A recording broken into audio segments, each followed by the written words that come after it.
क्या आप जानते हैं कार्तिक के महीने में जो रविवार पड़ता है वह केवल पूजा का दिन नहीं होता। यह वो दिन होता है जब देवताओं की ऊर्जा धरती पर सबसे ज्यादा सक्रिय रहती है। यही ऊर्जा कार्तिक के महीने में रविवार के दिन सबसे ज्यादा खास बनाती है। और अगर इस दिन की जाए सबसे रहस्यमय एक गुप्त विधि तो आपके सालों पुराने रोग बिना दवा के गायब हो जाएंगे। मेरी इस बात को सुनकर आप हैरान मत होइए। आज मैं आपको वही विधि बताने वाला हूँ जिसे करने के बाद शरीर, मन और भाग्य तीनों बदल जाएंगे। तो चलिए जानते हैं वह विधि आखिर है क्या। वह विधि शिव पुराण में बताई गई है और यह विधि मैं आपको लाइव प्रमाण के साथ बताऊंगा। इसमें आपको कोई भी झूठ नहीं मिलेगा।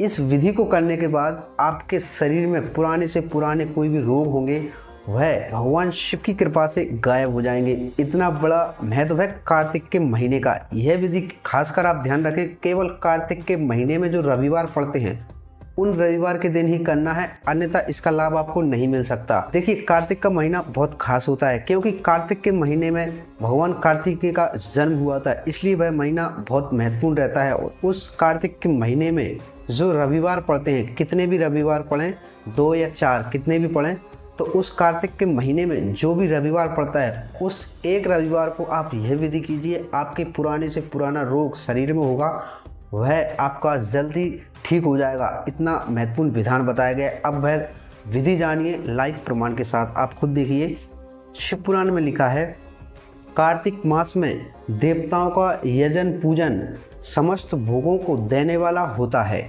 यह व्याधियों को हर लेने वाला और भूतों तथा ग्रहों का विनाश भी करने वाला है।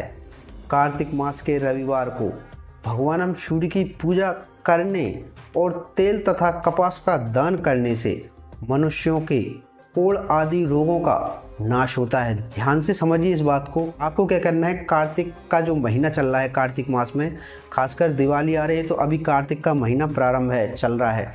तो कार्तिक के महीने में जो भी रविवार आपको मिल जाए तो उस रविवार के दिन आपको सर्वप्रथम भगवान सूर्य की पूजा करना है। पूजा करने के बाद आपको क्या करना है, तेल या कपास, ठीक है, तेल हुआ और कपास जो धान रहती हैं जैसे गेहूँ हुए, चावल हुए, तो इनको कपास कहा जाता है। तो तेल और कपास का आपको दान करना है भगवान सूर्य की पूजा करने के बाद।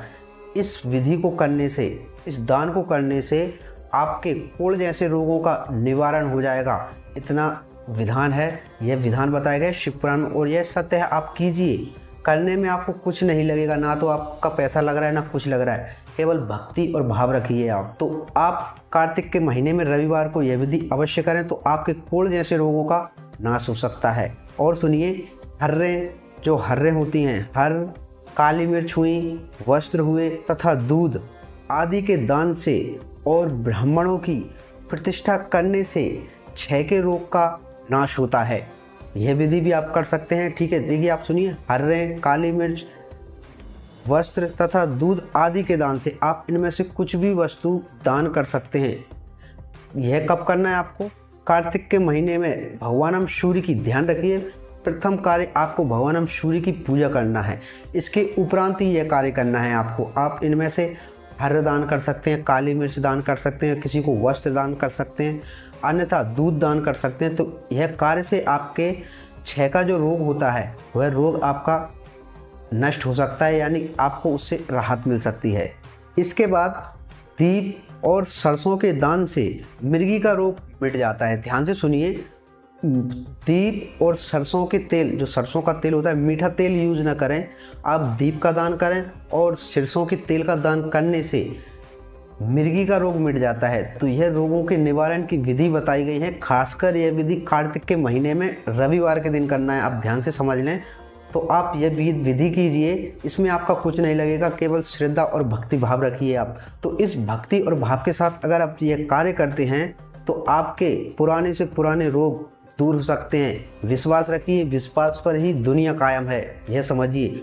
तो इस विधि को आप अवश्य करें। ऐसी अनेक विधि बताई गई हैं, अर्थात कार्तिक के महीने में सोमवार के दिन पूजा अर्चना करने से क्या लाभ मिलता है, मंगलवार के दिन क्या विधि बताई गई है, बुधवार की अलग विधि है, सबकी अलग अलग विधि हैं। आपको धन चाहिए, संपत्ति चाहिए, सबकी अलग विधि है। अगर आपको उन बातों को जानना है तो आप कमेंट में बताइए, तो मैं उनकी आगे की वीडियो आपको बना दूंगा। और इसके अलावा आपको यह जानकारी सत्य लगी हो तो वीडियो पर एक प्यारा सा कमेंट अवश्य कर दें और इस वीडियो को ज़्यादा से ज़्यादा शेयर करें ताकि यह जानकारी अन्य लोगों तक पहुंच सके। तो चलिए मिलते हैं नेक्स्ट वीडियो में और रहस्यमय जानकारी के साथ। तब तक के लिए जय श्री राम।